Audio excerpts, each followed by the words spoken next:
This is my audience. My name is Anna Tarvestead, and today we're going to be talking about why children should not use social media. Imagine handing your 10-year-old the keys to your car and telling them that they can go wherever they want unattended. It sounds dangerous, right? Yet every day, millions of children are given access to social media, a place that is just as risky and dangerous. It's filled with predators, harmful content, and mental health traps. But unlike adults, kids do not have the tools or maturity required to navigate these areas. As someone who's online every day and who has grown up with this media, I know just how dangerous it could be. I see harmful content every day online, and I'm sure everyone else in the room can say the same thing. Social media has progressed in just the past few years alone as well. Kids should not be allowed to have social media because it contributes to serious mental and physical health problems, exposes them to harmful behaviors such as cyberbullying and online predators, and negatively impacts their focus and academic performance. Now, let's talk about the effects it has on their health. Social media causes a multitude of mental and physical health problems. The NIH did a study on a pediatric population and found many issues caused by social media.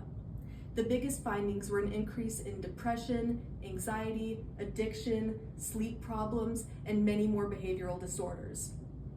It also affects your physical activity. If done more often, it can decrease the effects of mental disorders. And it also affects your physical health by giving you headaches and even dental caries. We also know that screens strain your eyes, but they also reduce blinking, causing dry eye syndrome. It also plays a big part on your diet. Because of the ads and the type of content that you see, if you do see more junk food online, it can contribute to you eating it more because it's in your conscious.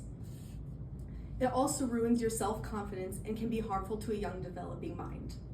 It creates unrealistic beauty standards, especially with AI.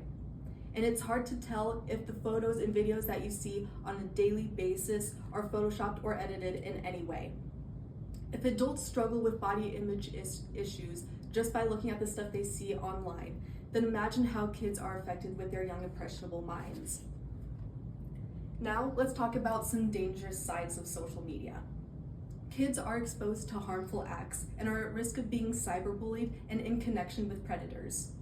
The HHS reports that the content is easily accessible to children, and this could be from unwanted exchanges or algorithmic designs. And in some cases, it's linked to childhood deaths. Children are exposed to self-harm content and even suicide. And this should not be normalized, and children should not know that these ideas or actions even exist.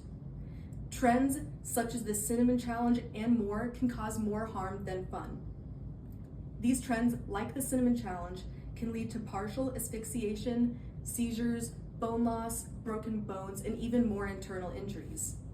Children also aren't fully aware of the dangers social media can cause, and this can expose personal info and lead them to be in contact with dangerous individuals. Predators can create traps using fake names, profiles, and information to get whatever kind of information they want out of you.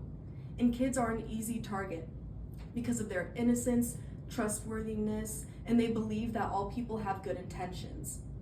Cyberbullying also becomes common because kids lack emotional intelligence and they don't know how to deal with their emotions, and this can end up being bullied in school. Now let's talk about how it affects your work. Social media is known to impact school performance and your focus. It shortens your attention span and makes it difficult to manage your time. It reduces time needed for homework, extracurriculars, studying, and rest. It's an easy way to get carried online, but don't let that pull you away from your obligations. It also leads to poor academic performance and becomes a major distraction. MassGen wrote an article saying, with kids switching between their phones and homework, their work becomes lower quality or incomplete, and this is because of multitasking. Kids and teens believe that if you multitask with using your phone while studying, that they are able to retain the information they're trying to learn, but this information is simply false. Even while working, the constant buzzing notifications from your phone also creates a huge distraction, and that is how your work can become lower quality. Now, let's go over all of the facts one more time. We've talked about the negative impact it has on your mental and physical health, from worsening disorders like anxiety to creating dental caries and even impacting your self-image. We also mentioned dangerous trends and how it introduces dangerous ideas such as self-harm, and how others can take advantage of kids to try to get your and other people's personal information. Lastly, we went over how it affects your ability to perform well in classes and how it changes your attention span. So, next time you hand your device over to a child or let them make a social media account, just remember all of the dangers that this can bring to you and the people that you love. And remember that what is in your reach is now out of your control. Thank you.